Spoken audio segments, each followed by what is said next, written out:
नमस्कार. गडचिरोलीतील शासकीय इंग्रजी माध्यम आश्रमशाळेच्या प्रवेश अर्जाबद्दल आज आपण सविस्तर माहिती घेणार आहोत. आपल्या मुलांच्या उज्ज्वल भविष्याची ही पहिली पायरी आहे आणि हा अर्ज ऑनलाईन कसा भरायचा हे आपण एकदम सोप्या भाषेत समजून घेऊया. एक गोष्ट लक्षात घ्या, हा फक्त एक अर्ज नाहीये, तर ही आपल्या मुलाच्या चांगल्या शिक्षणाची आणि उज्ज्वल भविष्याची एक खूप मोठी संधी आहे. म्हणूनच अर्ज भरण्याची प्रत्येक पायरी आपण अगदी काळजीपूर्वक समजून घेणार आहोत.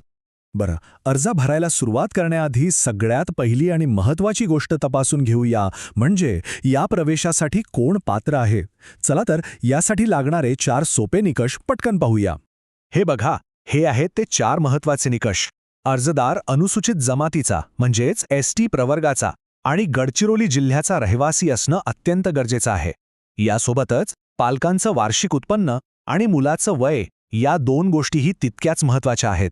चला याबद्दल थोडा अजून जाणून घेऊया. यातला एक सगळ्यात महत्त्वाचा निकष आहे उत्पन्न, म्हणजे कुटुंबाचं वार्षिक उत्पन्न 1 लाख रुपयांपेक्षा कमी असायला हवं. यासाठी तहसीलदारांनी दिलेलं उत्पन्नाचा दाखला आपल्याकडे तयार असणं आवश्यक आहे. आता वयाच्या अटीबद्दल बोलूया. हे फार महत्त्वाचं आहे, त्यामुळे तारीख नीट तपासून घ्या. आपल्या मुलाचा जन्म 1 ऑक्टोबर 2019 ते 30 सप्टेंबर 2020 याच कालावधीत झालेला असायला पाहिजे. ही तारीख चुकवू नका बरं का. ठीक आहे, समजा आपण पात्र आहात. मग पुढे काय? आता आपण पुढच्या महत्त्वाच्या टप्प्याकडे वळूया. प्रवेशाच्या तारखा नेमक्या कोणत्या आहेत आणि मुलांची निवड कशी होणार आहे ते पाहू.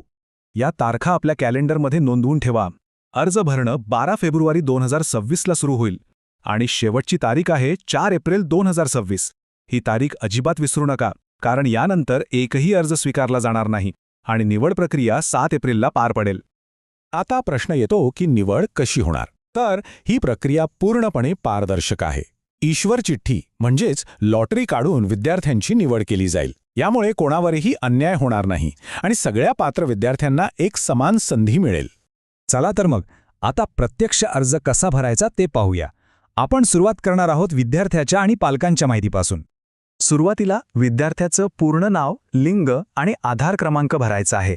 त्यानंतर वडील किंवा पालक आणि आईचं नाव लिहायचंय. एक गोष्ट नक्की लक्षात ठेवा, ही सगळी माहिती सरकारी कागदपत्रांवर जशी लिहिलेली आहे अगदी तशीच्या तशी स्पेलिंग न चुकता भरा. यानंतर विद्यार्थ्याची जन्मतारीख अंकात आणि अक्षरात दोन्ही ठिकाणी अचूकपणे लिहायची आहे. आणि मग आपला संपूर्ण पत्ता म्हणजे गाव, पोस्ट आणि तालुक्यासहित काळजीपूर्वक भरा. पत्ता लिहिताना अजिबात गडबड करू नका. बरं, विद्यार्थ्याची वैयक्तिक माहिती भरून झाली. आता आपण जाऊया पुढच्या भागाकडे, जिथे आपल्याला काही अधिकृत माहिती भरायची आहे. इथे आपला चालू मोबाईल नंबर आणि व्हॉट्सॲप नंबर नक्की द्या, म्हणजे शाळेकडून काही मेसेज आला तर तो आपल्याला मिळेल. जिल्हा गडचिरोली हा निवडलेलाच असेल. आपल्याला फक्त आपल्या जातीचा प्रवर्ग आणि त्यामधील योग्य उपजमात ड्रॉपडाऊन लिस्टमधून निवडायची आहे. आता उत्पन्नाच्या माहितीबद्दल एक खूप महत्त्वाची सूचना आहे. उत्पन्नाचा दाखला हा 1 एप्रिल 2025 नंतरचाच असायला हवा. जुना दाखला चालणार नाही, हे लक्षात ठेवा. यासोबतच पालक दारिद्र्य रेषेखालील आहेत का किंवा विधवा, परित्यक्ता आहेत का या प्रश्नांची होय किंवा नाही मध्ये उत्तरं द्या. वा, आपण जवळजवळ फॉर्म भरून पूर्ण केला आहे. आता फक्त शेवटचा आणि तितकाच महत्त्वाचा टप्पा राहिला आहे, तो म्हणजे कागदपत्र अपलोड करण्याचा. अर्ज सबमिट करण्याआधी ही 3 कागदपत्र आपल्याजवळ तयार ठेवा. कोणती? 1. विद्यार्थ्याचं जात प्रमाणपत्र, 2. पालकांचा उत्पन्नाचा दाखला आणि 3. वयाच्या पुराव्यासाठी आधार कार्ड किंवा जन्म प्रमाणपत्र.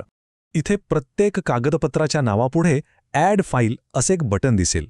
त्यावर क्लिक करून आपली कागदपत्र अपलोड करा. सगळी कागदपत्र अपलोड झाली की एकदा सगळी भरलेली माहिती शांतपणे तपासा आणि मगच सबमिट बटनावर क्लिक करा. ही सूचना पुन्हा एकदा सांगतोय, कारण हे खूप महत्त्वाचं आहे. एकदा का आपण सबमिट बटन दाबलं की मग भरलेल्या माहितीत कोणताही बदल करता येणार नाही. म्हणून 100% खात्री करूनच पुढे जा.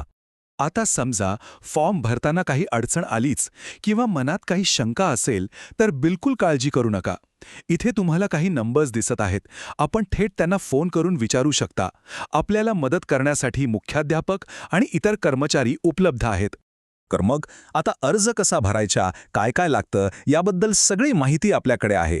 मला खात्री आहे की आपण आपल्या पाल्याच्या शैक्षणिक प्रवासाची ही पहिली महत्त्वाची पायरी नक्कीच यशस्वीपणे पूर्ण कराल. आपल्या पाल्याच्या उज्ज्वल भविष्यासाठी खूप खूप शुभेच्छा.